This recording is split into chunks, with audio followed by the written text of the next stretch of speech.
Assalamualaikum warahmatullahi wabarakatuh. Perkenalkan, saya Siti Mutmainah, mahasiswa Prodi Manajemen Universitas Siber Asia. Pada kesempatan ini, saya akan mempresentasikan mengenai analisis konsep strategi digital marketing untuk memenuhi tugas ujian akhir semester ganjil mata kuliah Digital Inovatif Entrepreneurship dengan dosen pengampu Ibu Ratih Anggoro Wilis SEMM CDMS CPOD. Pengertian digital marketing itu sendiri yaitu proses membangun dan memelihara hubungan dengan calon dan atau pelanggan melalui aktivitas online dengan target terukur dan interaktif untuk memudahkan pertukaran ide, produk, dan layanan dengan menggunakan teknologi digital. Strategi digital marketing sendiri mempunyai peran yang penting untuk sebuah perusahaan. Perannya antara lain yaitu memberikan arahan ke depan mengenai aktivitas pemasaran digital, melibatkan analisis lingkungan eksternal organisasi, mulai dari sumber daya internal dan kemampuan untuk menginformasikan strategi. Kemudian untuk menentukan tujuan pemasaran digital yang mendukung tujuan pemasaran. Selanjutnya yaitu melibatkan pemilihan opsi strategis untuk mencapai tujuan pemasaran digital dan menciptakan keunggulan kompetitif diferensial yang berkelanjutan. Merumuskan strategi untuk mengatasi berbagai opsi strategi pemasaran seperti target pasar, posisi dan spesifikasi bauran pemasaran.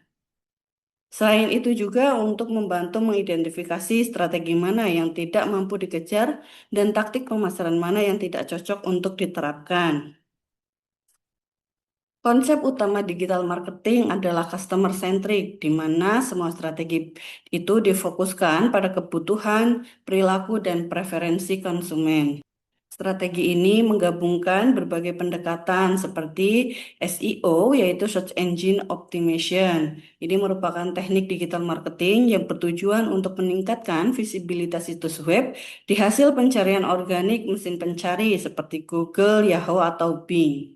Kemudian ada SEM, ini adalah Search Engine Marketing, sebuah strategi pemasaran berbayar yang menggunakan iklan di mesin pencari untuk meningkatkan visibilitas dan menjangkau audiens dengan lebih cepat.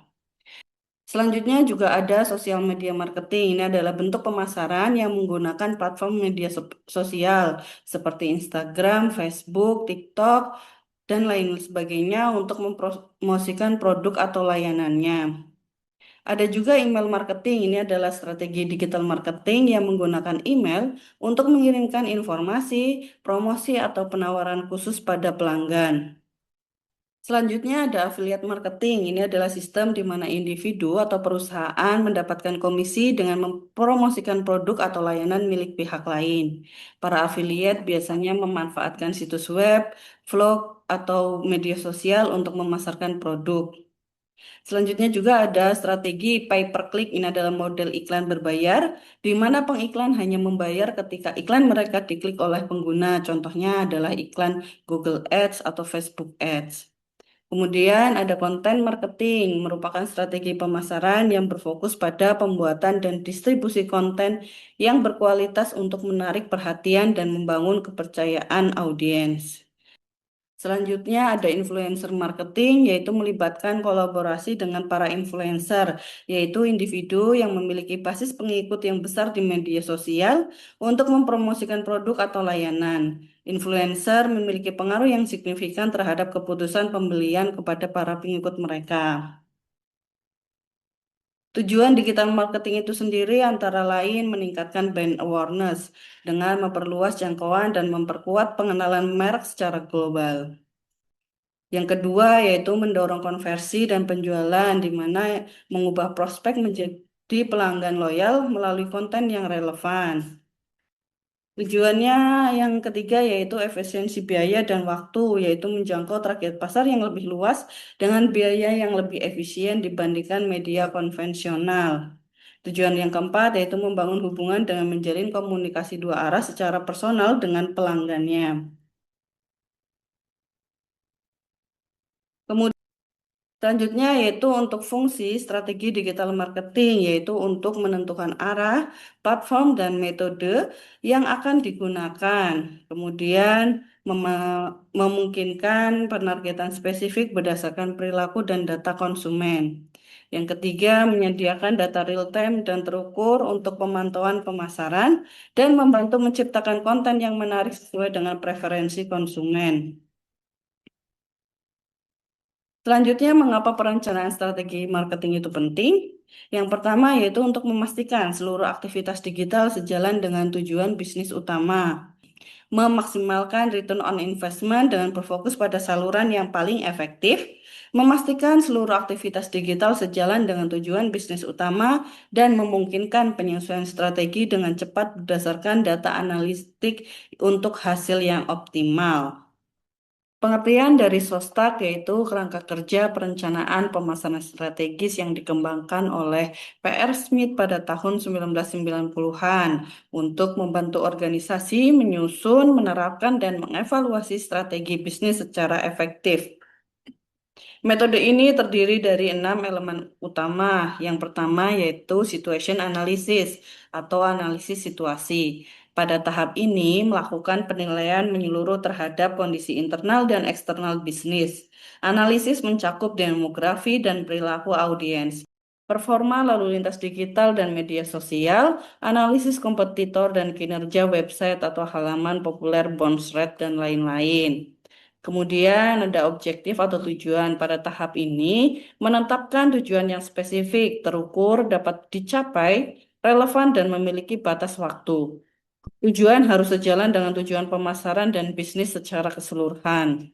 Kemudian yaitu strategi. Pada tahap ini menentukan pendekatan atau arah untuk mencapai tujuan. Hal ini meliputi identifikasi target pasar baru, penyempurnaan strategi yang sudah ada, penentuan indikator kinerja utama yang relevan, dan lain sebagainya. Kemudian ada taktik. Pada tahap ini merencanakan langkah-langkah konkret, terutama terkait konten dan distribusi, penjabaran strategi ke dalam kegiatan yang lebih detail, mulai dari jenis konten, jadwal, dan tempat penayangan konten.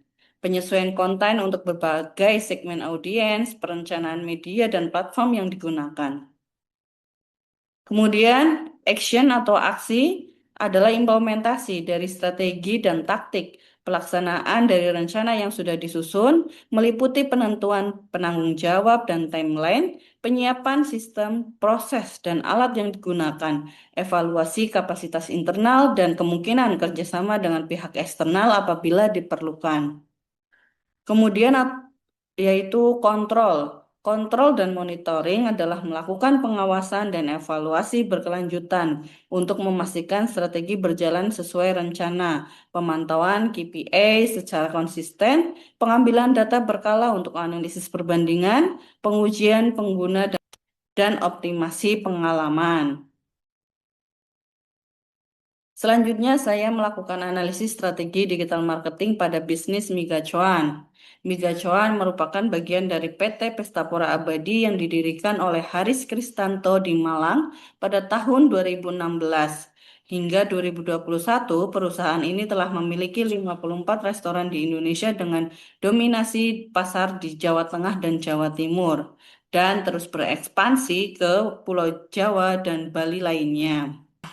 Pada tahapan analisis situasi, kita dapat melihat target pasar dari Miga Cuan ini yaitu pelajar atau mahasiswa, anak muda usia 15 sampai dengan 25 tahun, serta keluarga muda dengan budget terbatas. Perilaku konsumennya yaitu sangat aktif di media sosial seperti TikTok, Instagram, serta mencari value for money dan mudah terpengaruh oleh tren dan konten viral. Kemudian pada analisis kompetitor, di sini pesaingnya antara lain warung mie lokal, gerai cepat saji lainnya seperti McD atau KFC yang menawarkan paket murah. Kemudian channel pemasaran yang digunakan saat ini yaitu platform media sosial seperti Instagram, TikTok, serta kolaborasi aplikasi online seperti GoFood, GrabFood, dan Shopee Food. Kemudian pada analisis SWOT kita dapat melihat eh, Faktor strength atau kekuatannya di sini yaitu harga yang sangat kompetitif, menu signature seperti mie setan, dimsum, dan lainnya, sistem franchise yang cepat berkembang dan brand awareness-nya yang tinggi. Kemudian pada faktor weakness atau kelemahan di sini yaitu kualitas konsistensi antar outlet menjadi tantangan. Ketergantungan pada harga murah menjadi positioning utama mungkin kurang menarik untuk segmen menengah ke atas. Kemudian pada faktor opportunity atau kesempatan ini ekspansi ke kota-kota tier kedua dan tiga, pengembangan aplikasi loyalitas, kolaborasi dengan brand lainnya. Kemudian pada analisis trade-nya, yaitu banyaknya kompetitor baru dengan konsep serupa, menaikkan harga bahan baku, tren makanan sehat yang mungkin bertentangan dengan citra mie instan. Tahap selanjutnya yaitu menentukan tujuannya, tujuan bisnisnya. Yang pertama yaitu mempertahankan posisi sebagai market leader mie harga terjangkau. Kemudian menambah 150 outlet baru di tahun 2024 dan meningkatkan digital sales contribution menjadi 30% dari total penjualan. Kemudian untuk tujuan pemasaran digital, yang pertama meningkatkan engagement di TikTok dan Instagram sebesar 40% dalam 6 bulan. Meningkatkan penjualan melalui platform pesan antar online seperti GrabFood, GoFood, dan ShopeeFood sebesar 25%. Mendapatkan 100.000 download untuk aplikasi gacuan atau 500.000 registrasi member di program loyalitas dalam setahun. Membangun komunitas digital atau member group dengan 50.000 anggota aktif. Tahap selanjutnya yaitu strategi pendekatan utamanya yaitu pop culture dan community driven marketing menjadi bagian dari kehidupan sehari-hari dan percakapan anak muda.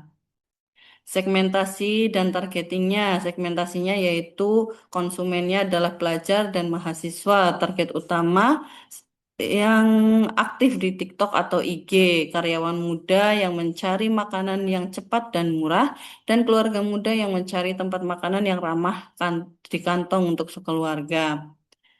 Positioningnya yaitu mie pedas dengan konsep merakyat namun tetap nyaman, harga murah namun mengenyangkan. Untuk strategi saruan digital yang dapat digunakan antara lain paid media, iklan Facebook atau Instagram, serta iklan TikTok. Earned media yaitu memicu konten dari pengguna dengan hashtag challenge atau giveaway. Kemudian juga ada own media, konten di Instagram dan TikTok, website untuk info franchise. Kemudian ada shared media di mana grup WhatsApp atau FB untuk member loyal dan kolaborasi dengan komunitas kampus. Setelah membuat strategi, tahapan selanjutnya yaitu menganalisis strategi secara detail dengan taktik. Kita dapat melihat taktik yang digunakan, salah satunya yaitu membuat konten sosial media yang relevan untuk anak muda, seperti Instagram feed dan story, di mana kita dapat memposting foto menu yang menggugah selera, testimoni pelanggan, info promo baru, dan menu of the day. Kemudian juga bisa menggunakan user generate content dengan kampanye hashtag kecuan bikin ketagihan atau Misetan Challenge untuk mengumpulkan konten dari pelanggan. Selain itu, konten di TikTok dan Reel misalnya video pendek yang humoris seperti mukbang misetan level 10 atau cara makan dimsum, kecuan yang bikin nagih, dan sketsa lucu lainnya. Taktik yang selanjutnya yaitu kolaborasi dan partnership, di mana kita dapat berkolaborasi dengan konten kreator lokal, misalnya dengan komedian TikTok atau food vlogger lokal untuk membuat konten, atau dengan kolaborasi brand lainnya, misal kolaborasi dengan brand minuman kekinian atau e-wallet untuk paket bundling. Taktik yang selanjutnya yaitu program loyalitas dan komunitas. Kita bisa membuat kartu member atau member digital, di mana poinnya ini untuk setiap pembelian yang bisa ditukar dengan makanan gratis atau merchandise. Kemudian ada grup eksklusif, bisa membuat grup WhatsApp atau FB untuk member setia dan memberikan info promo eksklusif dan early access ke menu baru. Taktik yang selanjutnya yaitu optimasi platform pesan antar. Kita bisa memastikan menu di GrabFood atau GoFood lengkap dengan foto menarik dan menawarkan paket khusus online only atau diskon untuk pemesanan pertama lewat aplikasi. Setelah menentukan strategi dan taktik, action merupakan tahapan untuk mengimplementasikan strategi agar menjadi kenyataan dalam bentuk tindakan yang terukur. Di sini kita bisa melihat aksi untuk pemasaran digital produk Mega Cuan antara lain yaitu meluncurkan program loyalitas digital dan kampanye dengan hashtag Gacuan bikin ketagihan dan kolaborasi dengan 5 kreator TikTok untuk promosi menu baru, gelar konten di TikTok dengan hadiah merchandise, kampanye akhir tahun dengan paket hemat untuk nongkrong bersama teman. Selain itu juga kita bisa membagi tugas kepada sosial media spesialis yang bertugas membuat dan menjadwalkan konten harian. Konten kreator membuat foto atau video profesional untuk menu dan kampanye, serta community manager untuk yang bertugas mengelola grup member dan merespon komentar atau DM dari konsumen. Setelah tahapan aksi, tahapan yang selanjutnya yaitu melakukan kontrol dan monitoring. KPI yang dipantau antara lain pertumbuhan pengikut, jumlah follower baru di Instagram dan TikTok, tingkat engagement seperti like, comment, share, dan view, terutama untuk video promosi. Kemudian ada reach dan impression atau jumlah orang yang melihat konten Mega Cuan ini, serta conversion, penggunaan kode promo dari media sosial, peningkatan penjualan saat kampanye berjalan, dan sentimen apakah komentar atau masukan dari pelanggan di media sosial mayoritas positif. Kemudian kita juga melakukan evaluasi dan adaptasi, melakukan review mingguan atau bulanan terhadap performa konten. Konten seperti apa yang paling banyak disukai? Jika sebuah kampanye atau menu tidak dapat merespon baik atau cepat dianalisis dan disesuaikan. Selalu memantau kompetitor dan tren makanan di kalangan anak muda. Kontrol yang selanjutnya yaitu pada tools yang mungkin dapat digunakan. Analitik bawaan seperti Instagram Insight, TikTok Analytics, serta social listening memantau sebutan brand di media sosial atau survei sederhana melalui Instagram Story Poll untuk tanya menu favorit atau ide menu baru.